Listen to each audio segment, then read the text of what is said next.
Médecin à Châtillon, dans la commune de Saint-Léger, Sandra Causse a choisi de devenir pâtissière. Elle fait partie de ces nombreuses personnes qui ont changé de vie professionnelle. Sandra Causse est notre invitée. Elle va nous expliquer son parcours et comment elle en est venue à prendre ce virage à 180 degrés. D'ailleurs, si vous aussi, vous avez une histoire incroyable à nous raconter, contactez-nous à info@studio30.lu.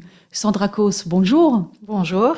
Vous êtes généraliste depuis 27 ans à Châtillon et après 27 ans d'exercice, à l'âge de 51 ans, vous décidez de devenir pâtissière. Ça vous a pris comment ?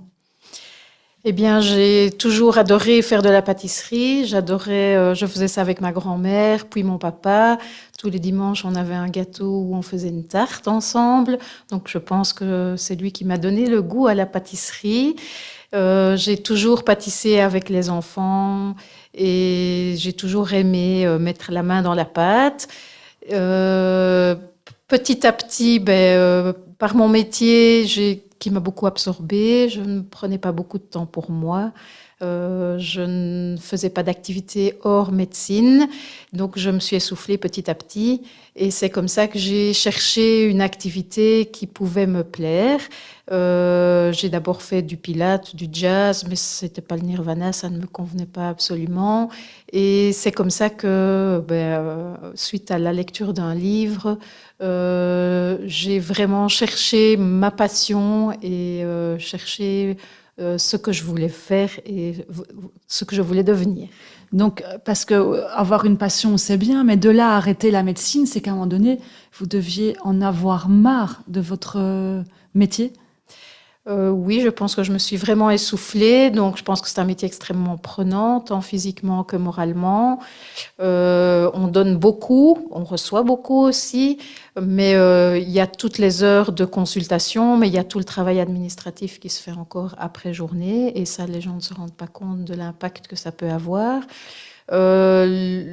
Le Covid, évidemment, m'a donné pour moi le coup de grâce parce qu'on a fait beaucoup de télémédecine et ça, c'est pas du tout ce que moi j'aime. Moi, ce que j'aime dans mon métier actuel, c'est le côté social, donner de la motivation aux gens, leur faire prendre soin d'eux. Et donc, je perdais un petit peu ce côté social-là. Je trouve qu'on déshumanise aussi beaucoup la médecine à l'heure actuelle. Voilà, j'en ai vraiment eu assez et c'est comme ça que j'ai pris la décision de me reconvertir. Et vos confrères l'ont pris comment ? Je pense qu'ils s'y attendaient un petit peu puisque j'ai fait une formation pendant 3 ans. Je pense qu'ils sont très contents pour moi. Beaucoup me comprennent. J'ai eu pas mal de messages d'empathie de confrères généralistes qui me disent que si eux avaient une passion également, ils prendraient peut-être la porte de sortie. Sandra Causse, pour devenir pâtissière, vous avez dû, en plus de votre votre métier de médecin généraliste, vous former. Qu'est-ce que cela vous a procuré comme sensation de retourner à l'école ?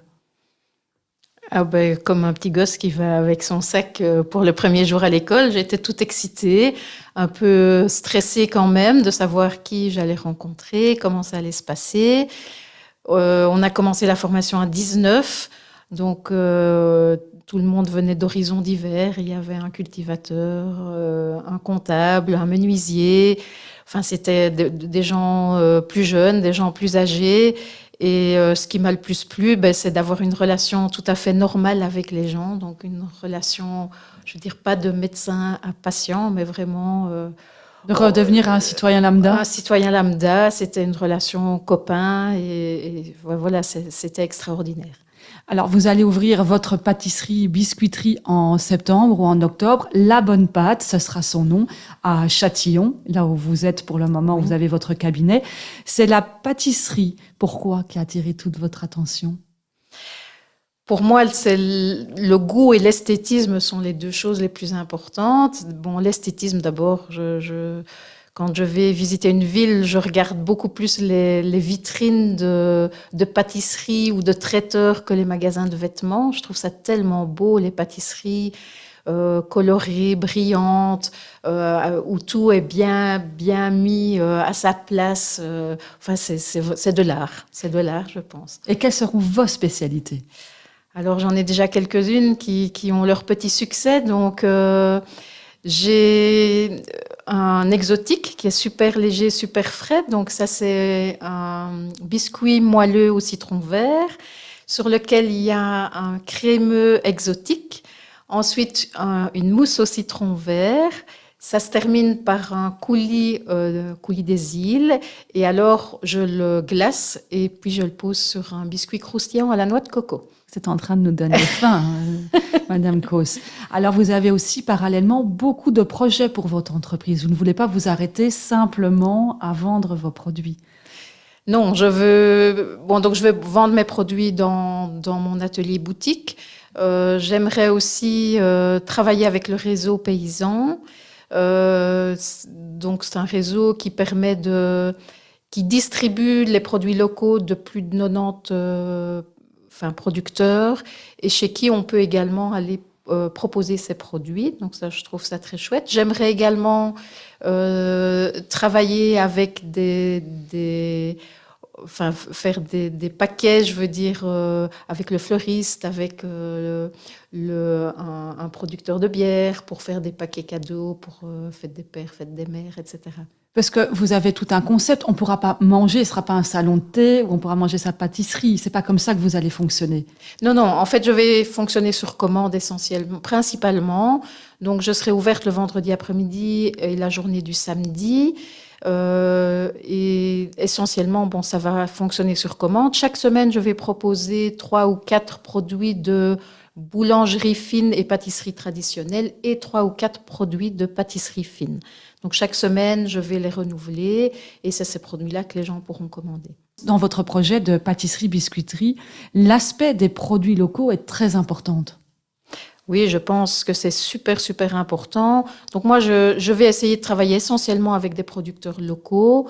Par exemple, les eaux de Rachecourt, les fraises de Mex-le-Tige, les fraises d'Amaoué, le réseau paysan.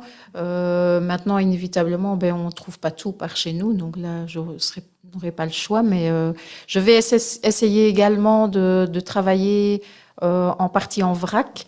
Donc d'aller dans des épiceries avec mes bocaux pour aller chercher mes produits.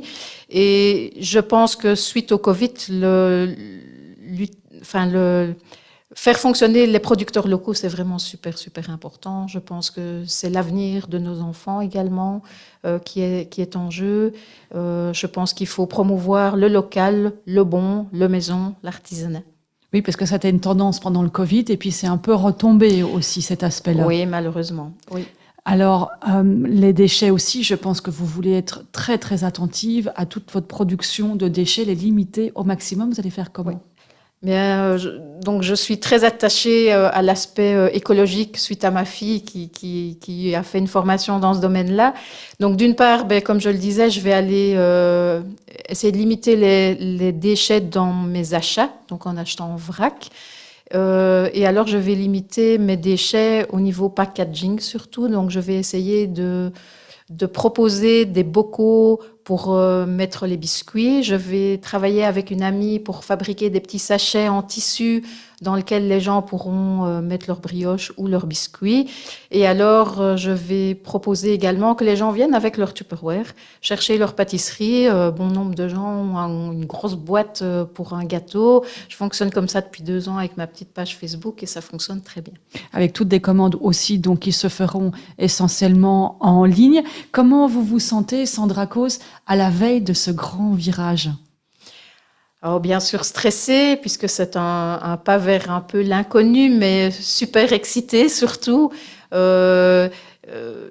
Impatiente de démarrer, impatiente de faire découvrir mes pâtisseries aux gens.